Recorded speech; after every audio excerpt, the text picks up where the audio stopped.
सभी का स्वागत है दलित कैमरा में। मैं रूपाली जाधव दलित कैमरा से।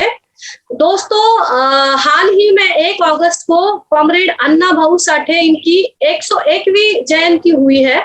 तो इस कॉमरेड अन्ना भाऊ साठे जो 1.5 दिन की स्कूल में पढ़े हुए हैं और आज जिनके ऊपर पीएचडी किया जाता है, ऐसे साहित्य रत्न कॉमरेड अन्ना भाऊ साठे के ऊपर बात करने के लिए आज हमने यहाँ पर कॉमरेड गणपत बिसे जो लाल सेना के प्रमुख है, ऐसे कॉमरेड के ऊपर कॉमरेड को बात करने के लिए बुलाया है। तो बहुत अच्छा परिचय होने वाला है शायद आज ये। तो कॉमरेड अन्ना भाऊ साठे के बारे में मैं थोड़ा सा बताना चाहूंगी कि ये 1.5 दिन का स्कूल में पढ़ा हुआ बच्चा जो है, जिसने पूरी दुनिया में विश्व रत्न का जो ये है, उसको विश्व रत्न साहित्य रत्न बोला जाता है।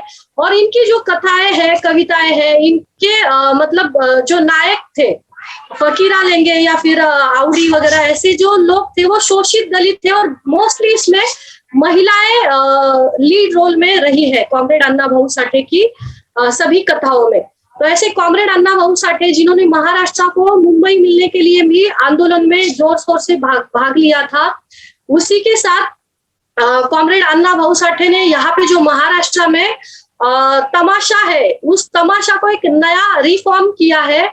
जब उसके ऊपर बंदी लगाई गई थी तो उस टाइम पे उन्होंने उसको रिफॉर्म किया है। ऐसे बहुत सारी बातें हैं जो आज हम कॉमरेड गणपत बिसे के साथ बातचीत करने वाले हैं। और कॉमरेड अन्ना भाऊ साठे को कॉमरेड क्यों कहा जाता है, आज के दौर में अन्ना भाऊ साठे की जो कम्युनिटी है, मातंग कम्युनिटी है, उसको लेकर अन्ना भाऊ साठे को कितना एक्सेप्टेंसी है, अन्ना भाऊ साठे का क्या राजकरण किया जा रहा है, इन सभी बातों को लेकर हम आज यहाँ पे कॉमरेड गणपत बिसे के साथ बात करने वाले हैं।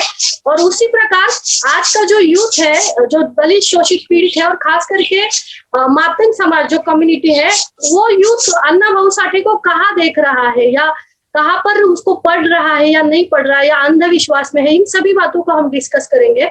तो मैं स्वागत करती हूँ कॉमरेड गणपत बिसे का। उससे पहले इनका मैं थोड़ा सा इंट्रोडक्शन देना चाहूंगी।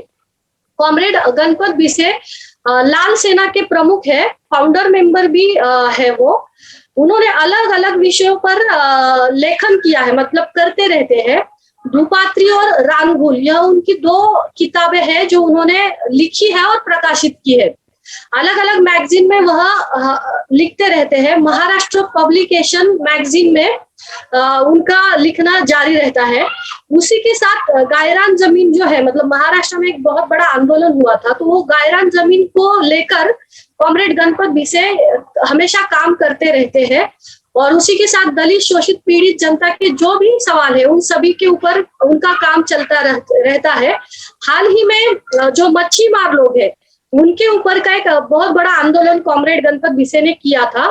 और शमशान भूमि का जो आंदोलन है वो भी अभी मुझे लगता है अभी रिसेंटली उन्होंने किया था। तो ऐसे कॉमरेड गणपत बिसे का मैं स्वागत करती हूँ और उनको आमंत्रित करती हूँ कि वो अन्ना भाऊ साठे के ऊपर अपने विचार रखे।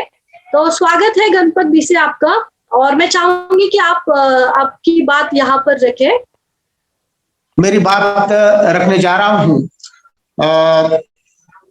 तो आज दलित कैमरा के माध्यम से हम साहित्यकार अन्ना भाऊ साठे, इनकी जो विचारधारा है, इनकी सोच है, इनका साहित्य है, इसके बारे में हम यहाँ पे बात रखने जा रहे हैं। वैसे तो अन्ना भाऊ साठे जी का जो साहित्य है वो इतना बड़ा है कि उनके 35 उपन्यास है, कई सारे जिसको हम कथा संग्रह बोलते हैं, स्टोरीज है, वो 12 स्टोरीज के उनके ऐसे किताबें हैं। लोकनाट्य है, उनके कई सारे जो नाटक है वो नाटक है। ऐसे कई सारी उनकी किताबें और बहुत बड़ी उनकी साहित्य संपदा है। इसलिए उनके बारे में हम इतने कम समय में तो उनको पूरी तरह से हम उनका जो विचार और उनको रख नहीं सकते कम समय में। फिर भी हम एक संक्षिप्त में कि अन्ना भाऊ साठे जी क्या थे, उनके क्या विचार थे, वो क्या उनकी सोच किस तरह की थी, उनकी साहित्य विचार क्या थे, वो कौन से पार्टी से थे, उन्होंने क्या संघर्ष किया, उन्होंने क्या लिखा, उनके आंदोलन कैसे थे, और जो फिलहाल जो महाराष्ट्र की जो पॉलिटिक्स है, महाराष्ट्र की जो सोसाइटी है, कम्युनिटीज है, और अन्ना भाऊ जी का जो विचार है, उनकी जो सोच है, तो उनकी वो किस तरह इस माहौल में अन्ना भाऊ के साहित्य विचार को हम उसका कंपैरिजन कर सकते हैं। तो इस बारे में हम कम समय संक्षिप्त में रखने की यहाँ पे कोशिश करेंगे। मैं मेरी बात रखने से पहले पूरी दुनिया में और पूरे देश में यहाँ का जो दलित समाज है, शोषित समाज है, यहाँ का दलित आदिवासी का आवाज बनकर जो काम कर रहा है, वो दलित कैमरा का मैं यहाँ पे थैंक्स कहूंगा। उसके बाद मैं रिया जी का थैंक्स कहूंगा, मैं रूपाली जी का थैंक्स कहूंगा, और मैं मेरी बात यहाँ पे रखने की कोशिश करूंगा। अन्ना भाऊ साठे जी का जो जन्म है वो सांगली जिले में वाळवा तहसील है, वो तहसील में वाटेगांव नाम का गांव है, वो वाटेगांव में 1 अगस्त 1920 को हुआ था। उनके माताजी का नाम था वालूबाई, और उनके पिताजी का नाम था भाऊराव साठे। ये ऐसे गरीब परिवार में अन्ना भाऊ जी का जन्म हुआ था, और ऐसे हालात में अन्ना भाऊ का जन्म हुआ था जबकि महाराष्ट्र में एक अकाल पड़ा था। लोग खाने भूख से मर रहे थे, तड़प तड़प के मर रहे थे। ऐसे हालात में अन्ना भाऊ का जन्म हुआ था। और जबकि जो क्रांतिकारक थे, महान योद्धा थे, वीर योद्धा फकीरा रामोजी साठे, जिन्होंने अंग्रेजों के साथ बड़ा संघर्ष किया था, और जब अकाल से मर रहे लोगों को बचाने के वास्ते जो फकीरा ने जो बेडस गांव का जो खजीरा लूटा था, अंग्रेजों का खजीरा लूटकर, खजाना लूटकर वो गरीबों में वो बांट दिया था और लोगों को यहाँ पे बचाया था। और उसी खजाने से जो 1920 के समय में जो महान क्रांति योद्धा वीर फकीरा थे, उन्होंने जब अकाल से भूख से मर रहे लोगों को बचाने के वास्ते बेडस गांव में जो अंग्रेजों का खजाना था, वो अंग्रेजों का खजाना लूट कर गरीबों में बांटा था, और लोगों को, कई हजारों लोगों को भूख से बचाया था, मरने से बचाया था।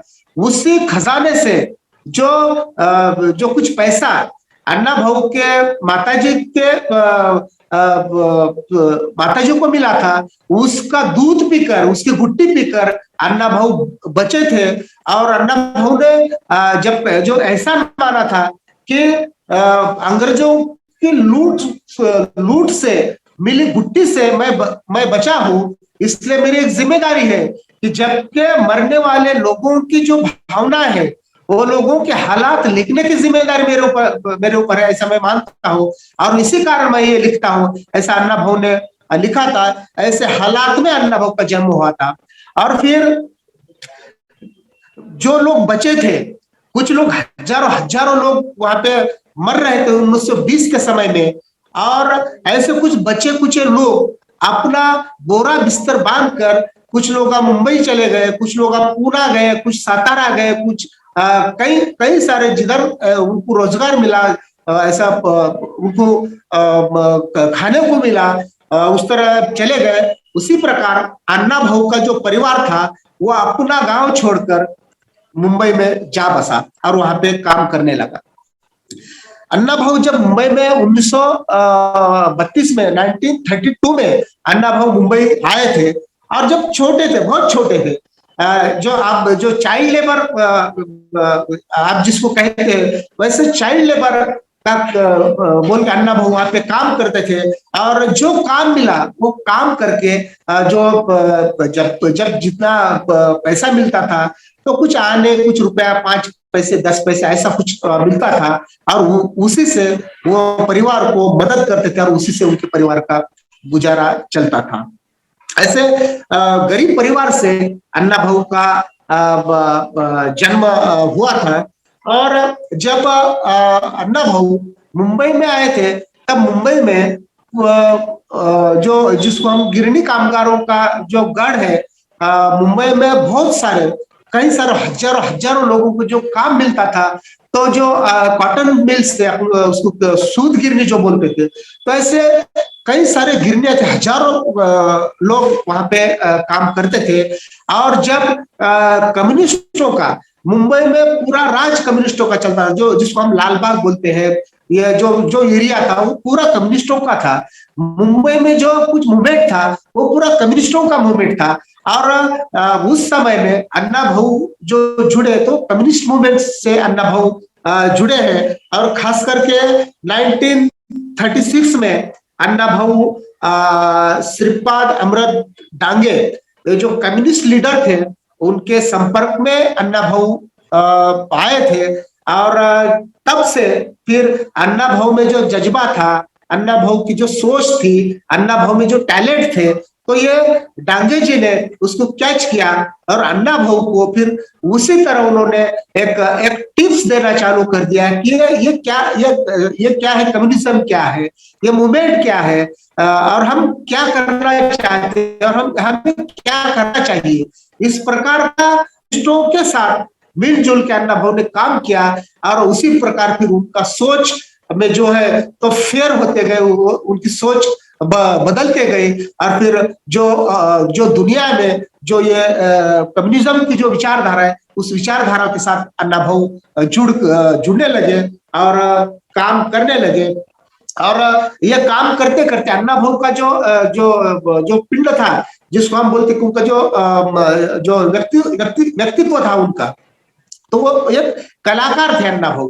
और उनको अच्छा लिखना आता था, वो अच्छा, जिसको हम पोवाड़ा कहते हैं, महाराष्ट्र में पोवाड़ा एक जिसको हम संघर्ष में, युद्ध में, लड़ाई में अपने जो सैनिक होते हैं, उस सैनिक को तैयार करने के वास्ते उन्होंने एक क्रांति का एक जलवा पैदा करने के वास्ते जो गीत गाए जाते हैं उसको पोवाड़ा कहते हैं। और ऐसा बहुत अच्छी तरह से अन्ना भाऊ पोवाड़ा लिखते थे। अन्ना भाऊ ने जो पोवाड़े लिखे हैं, तो यकीनन कि अन्ना भाऊ जैसा शायर, अन्ना भाऊ जैसा पोवाड़ेकार आज तक पूरी दुनिया में हम नहीं देख सकते। इस प्रकार का उनका एक ताकतवर ये पोवाड़ेकार थे। और शिवाजी महाराज को इस महाराष्ट्र से, इस देश से, अगर समझो बाहर की दुनिया में शिवाजी महाराज को पहचान दिलाने का अगर किसी ने काम किया हो तो अन्ना भाऊ साठे जी ने किया था।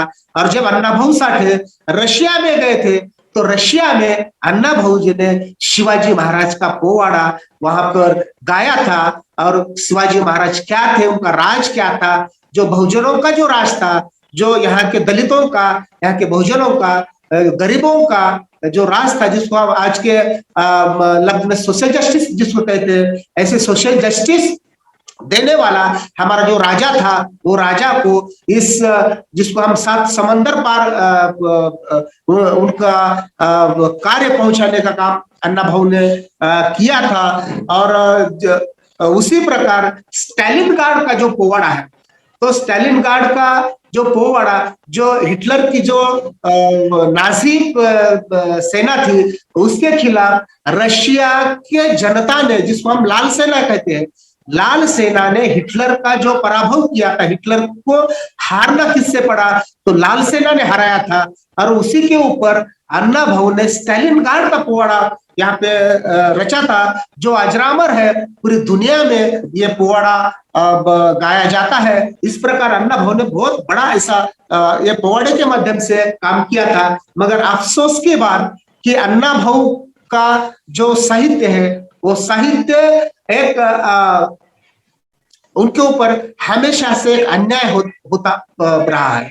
जिस प्रकार कम्युनिस्टों ने अन्ना भाऊ के ऊपर अन्याय किया है, उसी प्रकार यहाँ के जो अम्बेडकराइट्स है, उन्होंने भी अन्ना भाऊ के ऊपर बहुत बड़ा अन्याय किया है।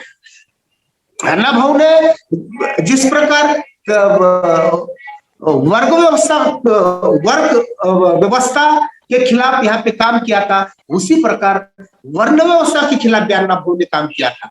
मगर अन्ना भाऊ को जो लेबल लगाया गया कि अन्ना भाऊ एक कम्युनिस्ट है, और इसलिए अन्ना भाऊ को ये लेबल लगाकर उनके ऊपर कांग्रेसियों ने, अम्बेडकर राइट्स मूवमेंट ने ये सब ने अन्ना भाऊ को एक अछूत रखने का काम किया, उनको एक उपेक्षित रखने का काम किया।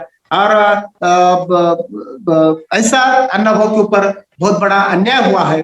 मगर अन्ना भाऊ ने जो काम किया है आज तक, जैसे मैंने शुरू में कहा था कि कम्युनिस्ट के साथ काम करते करते जब यहाँ पे संयुक्त महाराष्ट्र का आंदोलन खड़ा हुआ था, जो मुंबई को गुजरात से जोड़ा गया था, यहाँ का महाराष्ट्र के कई सारा भूप्रदेश, कई सारा इलाका कर्नाटक में जोड़ा गया था।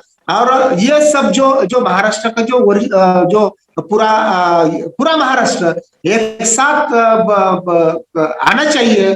और जो हमारा जो जमीन है, हमारा जो इलाका है, कहीं गुजरात में गया है, कोई कर्नाटक में गया है, तो ये पूरा इलाका महाराष्ट्र को मिलना चाहिए। इसके ऊपर जो संयुक्त महाराष्ट्र का आंदोलन हुआ था, ये आंदोलन में अन्ना भाऊ ने जो काम किया है, तो ये पूरा आंदोलन खड़ा करने का काम अन्ना भाऊ ने किया था। और इसीलिए उन्होंने लाल बावटा कला पथक, जो 1944 में लाल बावटा कला पथक की उन्होंने स्थापना की। और आज हमारे पास हर एक के हाथ में एक मीडिया है, हमारे पास मोबाइल है, हम इंटरनेट है, हमारे पास फेसबुक है, हमारे पास व्हाट्सएप है, ट्विटर है, इंस्टाग्राम है, सब आज के जमाने में पूरे हमारे पास संसाधन है। वो उस समय ऐसा कोई भी मीडिया नहीं था, ऐसा, और जो कुछ था वो गवर्नमेंट के पक्ष का मीडिया था। इसलिए यहाँ का जो कम्युनिस्टों का है, या यहाँ के जो दलितों का है, शोषितों का है, तो उनका आवाज सामने लाने के लिए मीडिया के रूप में कोई भी ऐसे कोई फैसिलिटी नहीं थी। और उस समय में अन्ना भाऊ ने जो लाल बावटा कला पथक के माध्यम से जो काम किया था, वो असल में यहाँ के श्रमिकों का, कामगारों का, यहाँ के आंदोलन का एक बहुत बड़ा एक जरिया था, बहुत बड़ा मीडिया था। कि ये लाल बावटा कला पथक का जब प्रोग्राम लगता था महाराष्ट्र में, तो 10-5 हजार लाखों लोग वो अन्ना भाऊ को सुनने के वास्ते, अमर शेख को सुनने के वास्ते, गवानकर जी को सुनने के वास्ते लाखों के तादाद में, जबकि ये पूरे कामगार, कष्टकरी, ये श्रमजीवी लोग वो प्रोग्राम में शामिल होते थे। और ये जब कलाकार, ये सब पूरे अन्ना भाऊ, अमर शेख, गवानकर जब पूरे महाराष्ट्र में घूमते थे और गांव-गांव में वो संयुक्त महाराष्ट्र का आंदोलन पहुंचाने का काम करते थे। और उसी कारण अन्ना भाऊ को तब के सरकार ने जेल में डालने का काम किया था। जिस प्रकार आज के समय यहाँ के शोषितों का, दलितों का, बहुजनों का आवाज बन के जो कार्यकर्ता लड़ रहे हैं, उनको जिस तरह ऐसे कुछ इल्जाम लगाकर, ऐसे कुछ कानून का मिसयूज करके जिस प्रकार जेल में डाला जा रहा है, ये आज की परंपरा नहीं है। सरकार की ये जो सोच है, सरकार की जो परंपरा है, ये आज की नहीं है। ये परंपरा अंग्रेजों के जमाने से चलती आ रही है। जो लोग सरकार से लड़ रहे हैं, सरकार की नीतियों के खिलाफ आवाज उठाते हैं, वो सबको जेल में डाला गया, गोली मारी गई, फांसी दी गई। ये जो चलते आ रहा है, ये जो परंपरा है यहाँ का आवाज दबाने की, वो भगत सिंह से चली आ रही है, वो महानायक फकीरा से चली आ रही है, वो अन्ना भाऊ साठे से चलकर अभी का सुधीर ढवले है, सागर है, रमेश है, ज्योति है। और ये जो भीमा कोरेगांव केस में जो 16 लोग, उनमें से अभी जो स्वामी अब हमारे साथ नहीं रहे, ये 16 लोगों के साथ जो सरकार ने जुल्म किया है, बेवजह उनको जेल में डाला गया है। उसी प्रकार अन्ना भाऊ को ये आंदोलन की सजा जेल भुगतना पड़ा था। इसलिए जो आवाज बना वो जेल में गया, वो अन्ना भाऊ से आ रहा है। और इसलिए अन्ना भाऊ हमारे नायक है।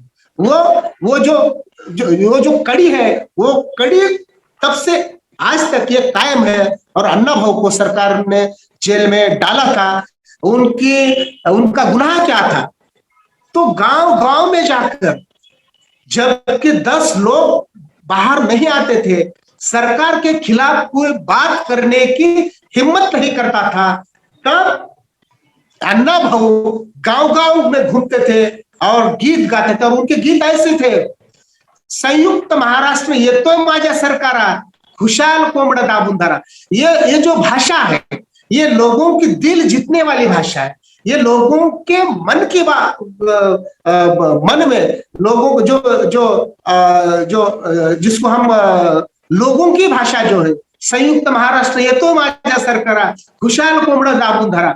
बोले तो आपने कुछ भी किया, आपने हमको जेल में डालो, हमको लाठी बरसाओ, हमको गोलियां बरसाओ, हमको फांसी दो, संयुक्त महाराष्ट्र होने वाला है। इसलिए आप कर क्या सकते हैं, तो आप मुर्गा ढांक के रख सकते हैं, मगर सूरज निकलने से कोई नहीं रोक सकता, सूरज को निकलने से कोई नहीं रोक सकता। ये उनके ये दो लफ्ज में उनका ये अर्थ निकलता था। ऐसे कई सारे जबकि जो रचना है अन्ना भाऊ के, तो गांव-गांव में जब ऐसे गाए जाते थे, किसान खेत में अन्ना भाऊ के गीत गाता था, मजदूर खेत में अन्ना भाऊ के गीत गाता था, इसी प्रकार गांव-गांव का आदमी खड़ा करने का काम अन्ना भाऊ साठे जी ने किया था। उनका जो साहित्य है, तो उनका साहित्य उनके 35 उनके उपन्यास है,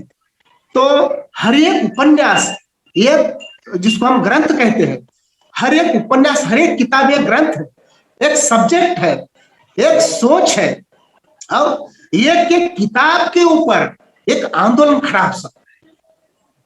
हर सवाल के ऊपर उन्होंने ऐसा एक किताबें लिखी थी। ऐसे कई सारे ग्रंथ संपदा अन्ना भाऊ साठे जी के हैं। उसमें से जो पूरे महाराष्ट्र को जो परिचित है, जो फकीरा नाम की एक कादंबरी है। आपने अगर फकीरा एक कादंबरी पढ़ा तो आप समझ पाओगे कि उसमें वर्ण व्यवस्था और वर्ग व्यवस्था के खिलाफ अन्ना भाऊ ने किस प्रकार का वो एक उसमें आरडीएक्स डाला है कि ये कादंबरी महाराष्ट्र में आंदोलन खड़ी कर सकती है। एक फकीरा कादंबरी वहां के राष्ट्रभक्तों का, राष्ट्रभक्त किस प्रकार होते हैं, इस देश के वास्ते, समाज के वास्ते मरने वाला यह समाज था, ये लिखने का काम अन्ना भाऊ ने किया था। और फकीरा में क्या था कि एक गांव है, एक वाटेगांव नाम का गांव है, कि पूरी तरह से वो हार चुका है। वहां का कोई आदमी ऐसा उसमें कोई ऐसी ऊर्जा नहीं है, वो ऐसे उसके दिमाग में कुछ सोच नहीं है कि हम कुछ कर सकते हैं।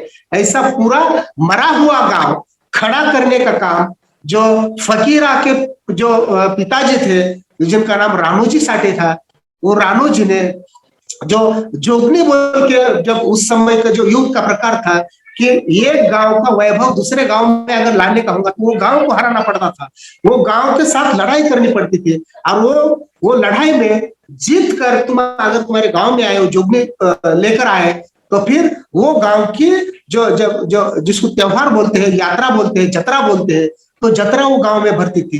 जतरा अभी जब लोग सोचते हैं ये जतरा के बारे में अन्ना भाऊ के, तो सोचते अरे जतरा, अन्ना भाऊ ये जतरा के वास्ते का कुछ झगड़ने का। मगर जबकि जो जतरा थी तो गांव की इकोनॉमी बढ़ाने का जरिया था।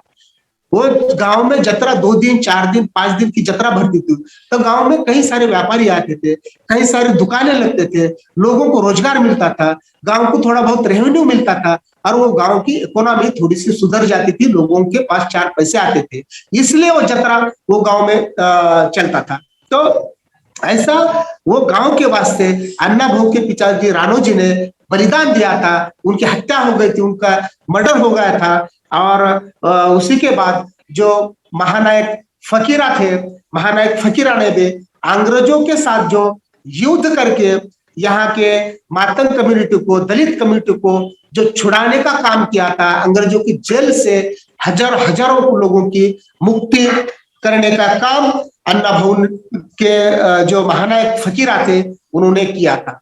फकीरा के अंत में हम इतना जरूर कह सकते हैं कि फकीरा ने जो उनका जो अंत में अंग्रेजों ने उनको फांसी पे चढ़ाया था, तो जब जो अंग्रेजों के सामने जब फकीरा ने आत्मसमर्पण किया था, तो आत्मसमर्पण करते समय अंग्रेजों ने उनको पूछा था कि ये जो तलवार है, वो तलवार तुम्हारे पास बहुत भारी तलवार है, तो ये तलवार कहाँ से लाए हो आपने?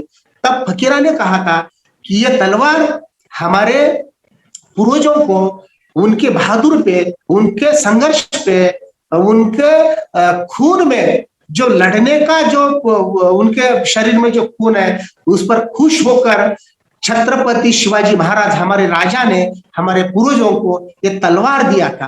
तो तलवार का मतलब यह होता है कि जब के समय जो वर्ण व्यवस्था जो थी, तो ब्राह्मण, क्षत्रिय, वैश्य और शूद्र, ये जो 4 वर्ण थे, कि कोई शूद्र ब्राह्मण नहीं बन सकता था, कोई शूद्र क्षत्रिय नहीं बन सकता था, कोई शूद्र वैश्य नहीं बन सकता था। इस प्रकार जो पाबंदियां लगाई थी वर्ण व्यवस्था ने, तो ये तलवार के माध्यम से जो अन्ना भाऊ ने जो विचार रखा था, ये पहला राजा है कि जिन्होंने दलितों को क्षत्रिय बनने का मौका दिया था। ये विचार अन्ना भाऊ ने रखा था कि हम शूद्र, वर्ण व्यवस्था ने हमको शूद्र बना है, लेकिन हम असल में हम क्षत्रिय हैं, हम लड़ने वाला हमारा समाज है। ये विचारधारा अन्ना भाऊ ने ये प्रसंग के माध्यम से इसमें लिखा था। ऐसे कई सारे अन्ना भाऊ के किताबें हैं जिस पर हम एक किताब पे चर्चा कर सकते हैं। दूसरी बात हम ये कहना चाहेंगे कि अन्ना भाऊ ने जो किताबें लिखी, बहुत सारी किताबें लिखी, मगर अन्ना भाऊ ने उनके इसमें उनके पूरे कार्यकाल में अगर कौन सा काम किया था, वो काम कि यहाँ के वर्ण व्यवस्था को पूरी तरह से हर आघाड़ी पे, हर क्षेत्र में अन्ना भाऊ ने अल्टरनेटिव देने का काम किया। जिस प्रकार वर्ण व्यवस्था में ये जो ब्राह्मणिज्म में कहते हैं कि ये जो हमारी जो अर्थ है, पृथ्वी है, तो ये शेषनाग बोल के बड़ा सांप है, और उसके फने पे ये पृथ्वी हमारी ये दुनिया पूरी टिके वाली है। तो इसको पहला हादरा देने का काम अन्ना भाऊ ने किया था। ये जो तुम्हारी सोच है, सोच गलत है। ये पृथ्वी तुम्हारे किसी सांप के फने पे नहीं है। तो ये जो दुनिया है, तो ये दुनिया यहाँ का जो शोषित है, यहाँ का जो श्रमिक है, यहाँ का जो दलित है, तो उनके हाथों पे, उनके श्रम पे, उनके पसीने पे टिकी हुई है। ये जो विचार रखने का काम अन्ना भाऊ ने किया था, तो वर्ण व्यवस्था को पहले हथरा देने का काम किया। उसी प्रकार उन्होंने जो लिखा था, तो हर उनके साहित्य में यहाँ के ब्राह्मणिकल जो लिटरेचर है उसको अल्टरनेटिव देने का काम किया था। जिस प्रकार पहले जो तमाशा, अभी रूपाली जी ने जो तमाशा का यहाँ पे जिक्र किया था, तो पहले एक तमाशा चलता था गांव-गांव में। कुछ ऐसा जो एंटरटेनमेंट का कोई साधन नहीं था, अपने विचारधारा गांव-गांव तक पहुंचने का दूसरा कोई साधन नहीं था, तो एक तमाशा चलता था। और उसमें क्या होता था, तो जो हमारे जो फीमेल है उनको डांस करना पड़ता था, वो नाचते थे, वो गाते थे। अन्ना भाऊ ने उसको बदल दिया है कि फीमेल ही नहीं, तो यहाँ पे मेल को उन्होंने इसमें लाया। और तमाशा जो बोलते हो, तमाशा बोलते तो क्या है, ये हमारा इंसल्ट है। तमाशा कहना हमारा जो कला है, हमारी जो लोक कला है, उसको आप तमाशा कहोगे, यह हमारा इंसल्ट है। तो अन्ना भाऊ ने ये तमाशा का नाम बदलकर उसको लोक नाट्य का नाम दिया। बोले तो क्या, ये लोगों की कला है, उसको तमाशा कहना ये हमारा इंसल्ट है। तो ये पहला धक्का अन्ना भाऊ ने अब इसको दिया था। और जब से तमाशा के जगह पे लोक नाट्य ये नाम आया था। उसी प्रकार जब के तमाशा हो, तो उसमें जो शुरुआत होती थी, तब गन से शुरुआत होती थी, गन। और वो गन कैसा होता था कि पहला जो वंदन करना था, तो किसको, गणेश जी को वंदन किया जाता था, गणपति को वंदन किया जाता था। और फिर बाकी जो गीत है वो कलाकार गीत गाते थे। अन्ना भाऊ ने वो बंद कर दिया कि हम गणेश जी को वंदन नहीं करेंगे। गणेश जी का हमारा क्या रिलेशन, हमारा क्या है? गणेश जी ऐसे कौन थे आर्टिस्ट थे कि जिनको हम वंदन करेंगे? गणेश जी ने ऐसे कौन सा लोक कला का काम किया था, कौन सा ऐसा प्रबोधन किया था कि जिनको हम वंदन करेंगे? उन्होंने हमारे लिए क्या किया था? हमारे समाज के लिए क्या किया था, हमारे देश के लिए क्या किया था, तो हम क्यों उनको क्यों वंदन करें? ये अन्ना भाऊ ने सवाल किया था। और फिर अन्ना भाऊ ने गणेश जी को वंदन करने के बजाय अन्ना भाऊ ने प्रथम माय भूचरणा, समझ रहे हो, प्रथम माय भूचरणा बोले तो मैं पहले मातृभूमि को मेरा वंदन करूंगा, उसके बाद मैं छत्रपति शिवाजी महाराज को मैं वंदन करूंगा। ऐसे सारे जो जो जो जो ट्रेडिशनल ढांचा था यहाँ के कलाओं का, वो कलाओं का ढांचा बदलने का काम अन्ना भाऊ जी ने किया था। और तब से फिर इनके मंच पे गणेश जी को वंदन नहीं किया जाता, तो मायभू को वंदन किया जाता है। हमारे मातृभूमि को हम वंदन करेंगे, हमारे देश को हम वंदन करेंगे, हमारे भारत को हम वंदन करेंगे। ऐसा उनके हर क्षेत्र में, हर आघाड़ी पर अन्ना भाऊ ने यहाँ के वर्ण व्यवस्था के खिलाफ एक मोर्चा खोला था। और इतना करने के बावजूद भी लोग जो अन्ना भाऊ को लेबल लगाते कि नहीं अन्ना भाऊ खाली कम्युनिस्ट थे, उन्होंने एक पक्ष में काम किया था।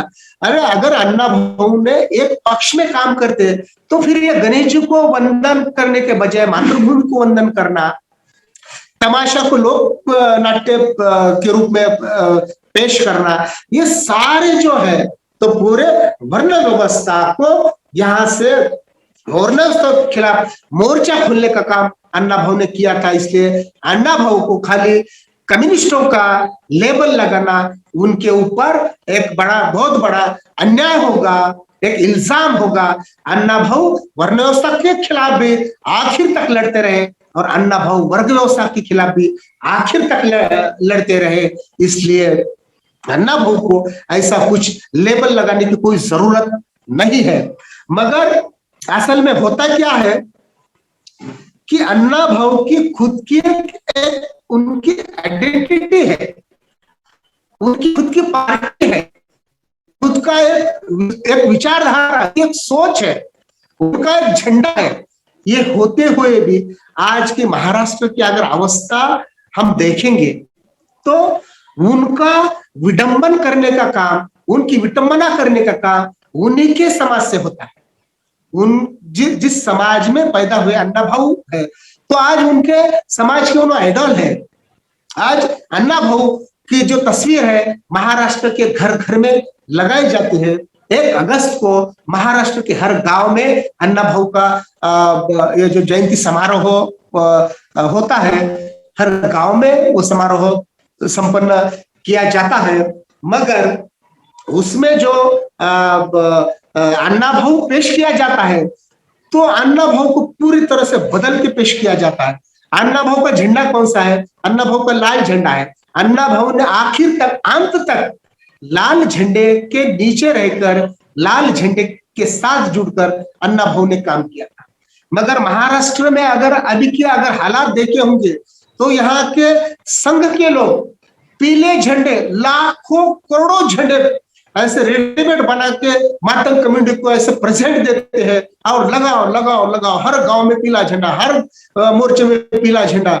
ये कोई कम्युनिटी नहीं ये बनाती झंडे, ये यहाँ के संघ के लोग ये पीले झंडे भेजते हैं। और कम्युनिटी को लगता है पीले झंडे वाले बहुत लाखों की संख्या में महाराष्ट्र में, ये पीले झंडे तुम्हारे नहीं है, ये संघ के लोग आपको प्रोवाइड कर रहे हैं, संघ के लोग आपको प्रेजेंट दे रहे हैं। और अन्ना भाऊ का और पीले झंडे का कभी भी कोई भी रिलेशन नहीं है। अन्ना भाऊ का रिलेशन है तो खाली लाल झंडे के साथ है। मगर दुर्भाग्यपूर्ण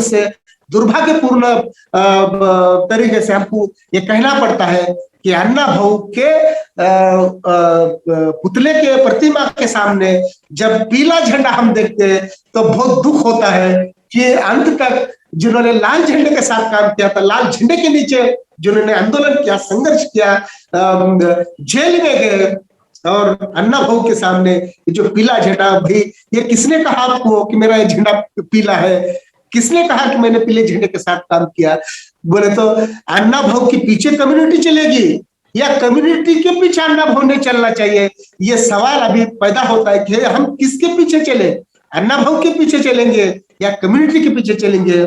मगर अभी जो हमारी कम्युनिटी है तो हमारी कम्युनिटी का यह सोच है कि हम हन्ना भाव के पीछे नहीं जाएंगे, हन्ना भाव ने हमारे साथ पीले झंडे के नीचे आना चाहिए। ऐसा इतना एक जिसको हम अज्ञान जिसको कहेंगे, ऐसा अज्ञान के साथ यहाँ का मातंग मूवमेंट चल रहा है। और जो अन्ना भाऊ ने कभी सत्ता से नाता नहीं जोड़ा, अन्ना भाऊ ने यहाँ के राजनीति से, यहाँ का जो जिसको हम जमींदार बोलेंगे, जिसको हम यहाँ की सामंती बोलेंगे, ये सामंती जमींदारी कारखानदारी के खिलाफ पूरी जिंदगी भर अन्ना भाऊ ने काम किया था।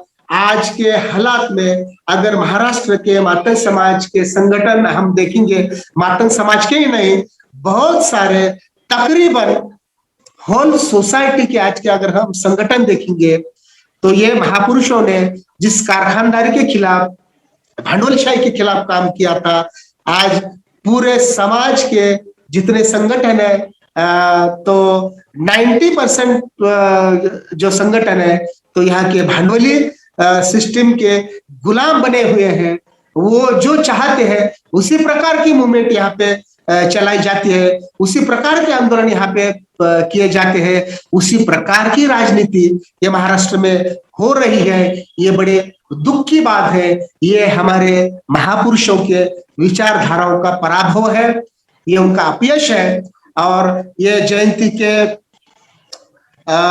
इस मौके, इस माध्यम से हम पूरे समाज को ये एक रिक्वेस्ट करेंगे कि भाई आप अपनी राजनीति करो, राजनीति करना ये हमारा संवैधानिक अधिकार है, मगर हमारी जो भूमिका है, हमारी फिर वो अन्ना भाऊ की भूमिका हो, अन्ना भाऊ की राजकीय जो भूमिका है, बाबा साहब की राजकीय भूमिका है, महात्मा फुले जी की राजकीय भूमिका है, लहूजी साल्वे की जो भूमिका है, तो ये भूमिका के साथ हम राजनीति अगर करेंगे तो मुझे लगता है कि ये समाज में जरूर बदलाव आएगा और जो हमारी मूवमेंट है तो सही रास्ते पे चलेगी और हम कुछ ये समाज में परिवर्तन लाएंगे, बदलाव लाएंगे।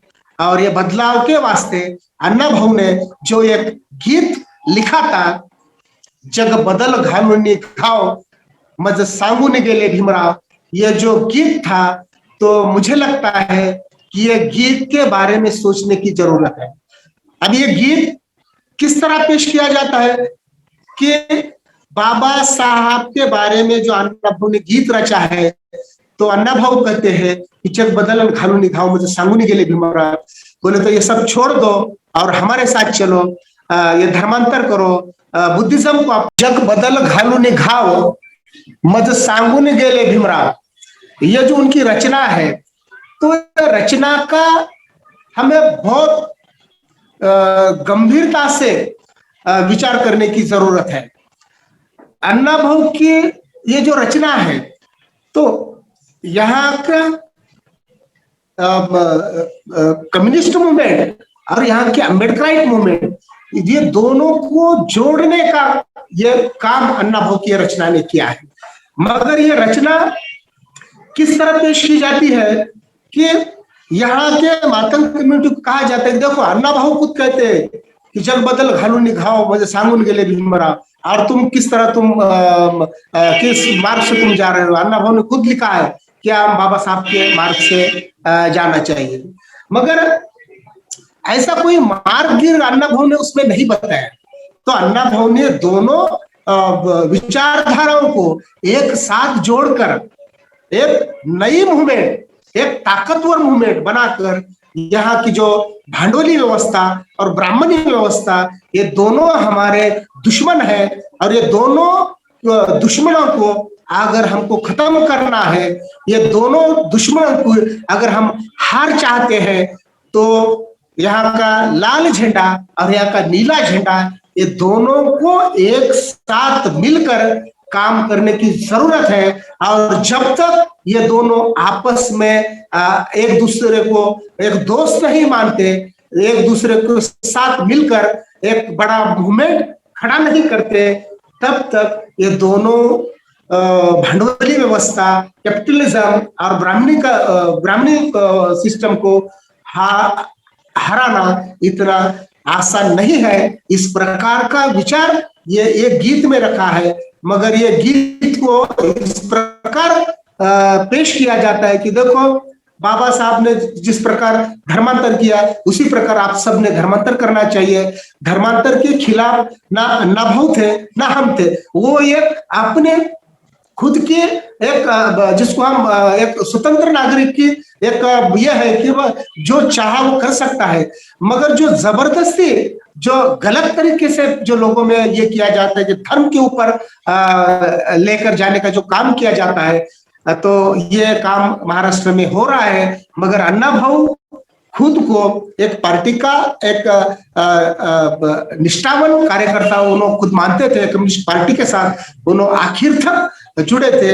अन्ना भाऊ ने किसी धर्म का यहाँ पे कोई समर्थन नहीं किया, ना अन्ना भाऊ ने कभी धर्मांतर की बात रखी, क्योंकि जिस प्रकार मार्क्स ने धर्म को एक आफू कहा था, एक नशा कहा था, वही सोच अन्ना भाऊ की भी थी। इसलिए अन्ना भाऊ ने किसी धर्म को या किसी धर्म का यहाँ पे प्रचार नहीं किया, किस धर्म को इस प्रकार का रास्ता नहीं दिखाया। मगर ये गीत जो है, ये गीत क्रांतिकारी गीत है। वो क्रांतिकारी गीत का एनालिसिस जो किया जाता है तो वो गलत तरीके से किया जाता है। मुझे लगता है कि ये गीत को अच्छी तरह से उसका एनालिसिस करने की जरूरत है, सोचने की जरूरत है। और अब ने भी वही सोच रखी थी जो मैंने मेरे लास्ट में जो जग बदल घालून निघाव मतलब सांगून गेले भीमराव, मुझे तो अन्ना भाऊ प्योर कम्युनिस्ट थे, उसको जिसको एक्टिव मेंबर बोलते हैं वो एक्टिव मेंबर थे। फिर भी अन्ना भाऊ ने उनकी जो वर्ल्ड फेमस जो उपन्यास है फकीरा कादंबरी, वो डॉक्टर बाबा साहब अम्बेडकर की जो जिसको हम ये बोलते हैं कलम लेखनी, उसको समर्पित की है अन्ना भाऊ ने। अगर अन्ना भाऊ यहाँ के अम्बेडकर मूवमेंट को अगर समझे दुश्मन मानते, तो अन्ना भाऊ ऐसा बाबा साहब को समर्पित नहीं करते उनकी वर्ल्ड फेमस उपन्यास। उसके बाद जग बदल घालू निघाव मुझे सांगून गेले भीमराव, ऐसा अन्ना भाऊ नहीं लिखते थे। अन्ना भाऊ मुझे मार्क्स कह के गए, मुझे लेनिन कह के गए, मुझे स्टालिन कह के गए, ऐसा भी लिख सकते थे। मगर अन्ना भाऊ ने बाबा साहब मुझे कह के गए ऐसा जो लिखा था, तो अन्ना भाऊ भी यही मानते थे कि फिलहाल जो कम्युनिस्ट मूवमेंट है और अम्बेडकर मूवमेंट है, तो उनमें बहुत बड़ी ऐसी दरार दिन ब दिन बढ़ते जा रही है। और ये दोनों विचारधाराएं जब तक एक साथ नहीं जुड़ जाते, तब तक यहाँ के कैपिटलिज्म का और ब्राह्मणी फोर्सेस का मुकाबला नहीं कर सकते। ये बात अन्ना भाऊ ने तब से रखी थी। मगर अभी भी जो यहाँ का जो कम्युनिस्ट फोर्सेस है और अम्बेडकर फोर्सेस है, तो अभी भी ये उनको दुश्मन मानने के बजाय ये आपस में एक दुश्मन मान के एक बहुत बड़ा ताकत को डिवाइड करने का काम ये कर रहे हैं। और कम्युनिस्ट खुद को बड़ा मानते हैं और इधर अम्बेडकराइट खुद को बड़ा मानते हैं।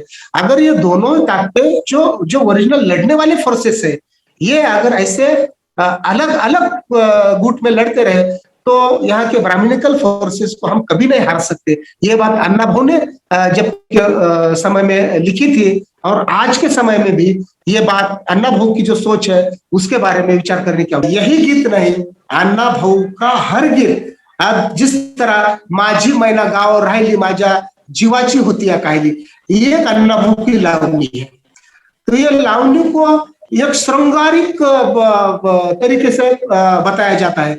ये किसी औरत के बारे में लिखी है, किसी सुंदर महिला के ऊपर अन्ना भाऊ ने ये लावनी लिखी है। मगर जब के समय में अन्ना भाऊ के ऊपर पाबंदी थी, पुलिस की पाबंदी थी कि अन्ना भाऊ को ऐसा किसी प्रकार सरकार के खिलाफ बोलने की और लिखने की कोई अनुमति नहीं मिलती थी। इसलिए सरकार को गुमराह करने के वास्ते अन्ना भाऊ ये इस प्रकार का साहित्य लिखते थे। माझी मैना गावावर राहिली माझी जीवाची होती है काहिली, तो संयुक्त महाराष्ट्र के आंदोलन का ये गीत था कि कर्नाटक में जो भाग है हमारा, निपानी है, कारवार है, बेलगांव है, ये जो डांग है, उम्बरगांव है, ये जो इलाका है तो अभी भी कर्नाटक के कब्जे में है और वो इलाका हमको मिलना चाहिए।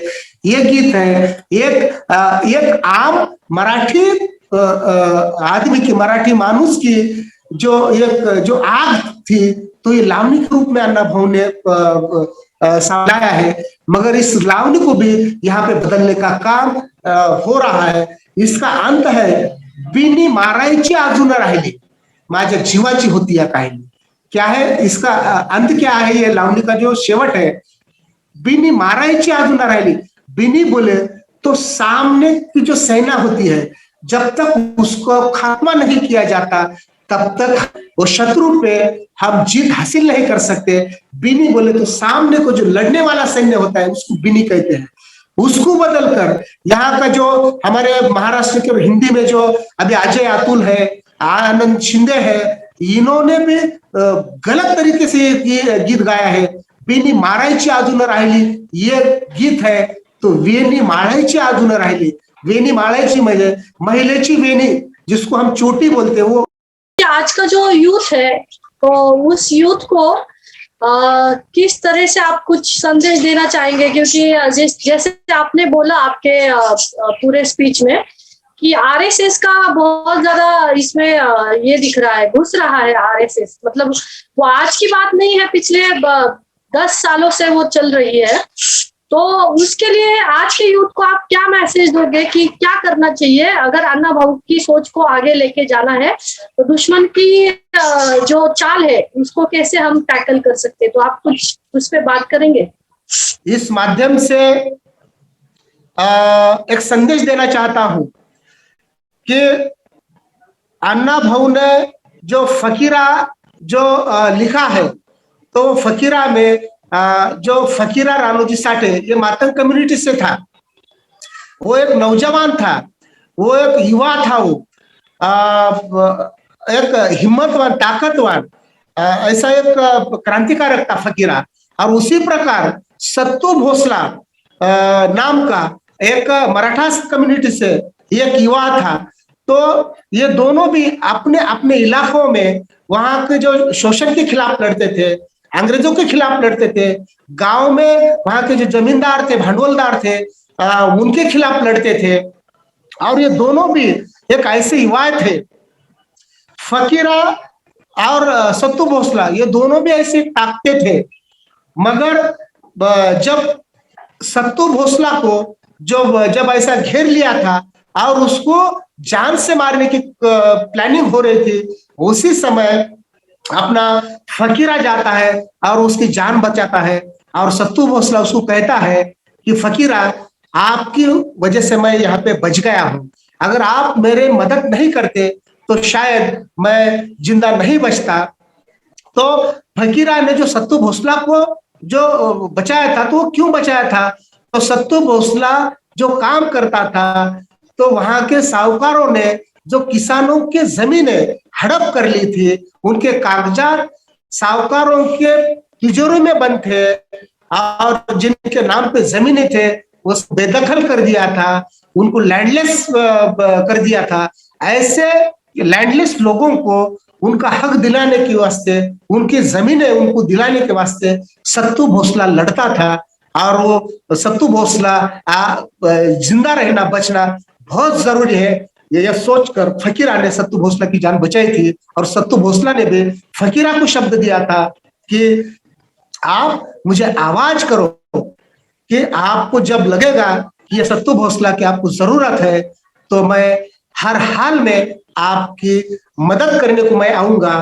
तो ये जो दो, सत्तू भोसला और फकीरा के माध्यम से जो अन्ना भाऊ ने जो ये दो जात, दो वर्गों में जो हमेशा से झगड़ा चलता है कि दलित और मराठा, दलित और सवर्ण, ये झगड़े लगाकर जो इनको डिवाइड करके अपने यहाँ के सत्ता की रोटियां सेकने का जो काम होता है, तो अन्ना भाऊ ने जब उसको छेद दिया था और सत्तू भोसला और फकीरा को दोस्त वहां पे बनाकर एक दूसरे का साथ अगर हमने दिया, तो हम इतनी बड़ी पावर, जो अंग्रेजों जैसी पावर जिनका राज पूरी दुनिया में है, उनके खिलाफ हम लड़ सकते हैं। ये सोच, ये विचार इस माध्यम से दिया था। तो मुझे लगता है कि अन्ना भाऊ ने जो विचार रखा है कि सत्तू भोसला और फकीरा जब तक एक साथ एकजुट होकर नहीं लड़ते, तब तक हमारी जीत संभव नहीं है। तो ये सोच यहाँ के युवाओं के दिमाग में डालने की जरूरत है कि आज का जो युवा है तो कहीं यहाँ के हिंदुत्व के नाम से ब्राह्मणिकल फोर्सेस की पावर बने जा रहा है। तो कुछ ओबीसी के युवा है, कुछ दलित के युवा है, कुछ मातंग समाज के युवा है, कुछ आदिवासी समाज के युवा है, ये सब उनके फोर्सेस बन रहे हैं। तो मुझे लगता है कि ये लोगों को, ये युवाओं को ये अन्ना भाऊ का विचार सामने रखकर कि तुम एकजुट होकर तुम लड़े, तुम अंग्रेजों के साथ तुम लड़ सकते हो। तो यहाँ के ब्राह्मणिकल फोर्सेस को तो हम कभी भी हरा सकते हैं, मगर हमको एकजुट होने की जरूरत है। अंग्रेजों को हम हरा सकते हैं तो इनको क्यों नहीं हरा सकते? ऐसा जो संदेश अन्ना भाऊ ने दिया है, तो मुझे लगता है कि जयंती के माध्यम से 101वीं जयंती के माध्यम से युवाओं में ये संदेश देना जरूरी है कि आप यहाँ के संघ को डरो मत, यहाँ के ब्राह्मणिकल फोर्सेस को डरो मत। हम अंग्रेज से लड़े थे, हम अंग्रेज को हरा सकते हैं, हम अंग्रेज को डरा सकते हैं, तो इनको तो हम कभी भी डरा सकते हैं, हरा सकते हैं। ऐसा संदेश युवाओं में देना चाहूंगा। गणपत जी का यहाँ पे दलित कैमरा की ओर से शुक्रिया ये करती हूँ, थैंक्स बोलना चाहूंगी कि आपने आपका समय निकाला और इतने अच्छी तरीके से, मतलब जो अन्ना भाऊ को पेश किया जाता है तो वो बहुत ही गलत तरीके से कंफ्यूज करके बहुत सारे लोग उसको प्रेजेंट करते हैं, अपने अपने पॉलिटिकल व्यू से उसको बताने की चाह मंशा रखते हैं। तो कॉमरेड गणपत भिसे ने जिस तरीके से आज यहाँ पर अन्ना भाऊ साठे को पेश किया या जो सच था वो हमारे सबके सामने लाया, तो उसके लिए मैं आपका शुक्रिया करती हूँ और आशा करती हूँ कि इसके आगे भी अगर हम कुछ आपको फिर से बुलाए तो आप जरूर आओगे और अपना जो विचार है वो रखोगे। और इसी के साथ हम ये आज का जो अन्ना भाऊ साठे के ऊपर जो चर्चा सत्र था वो खत्म करते हैं। सभी को थैंक यू।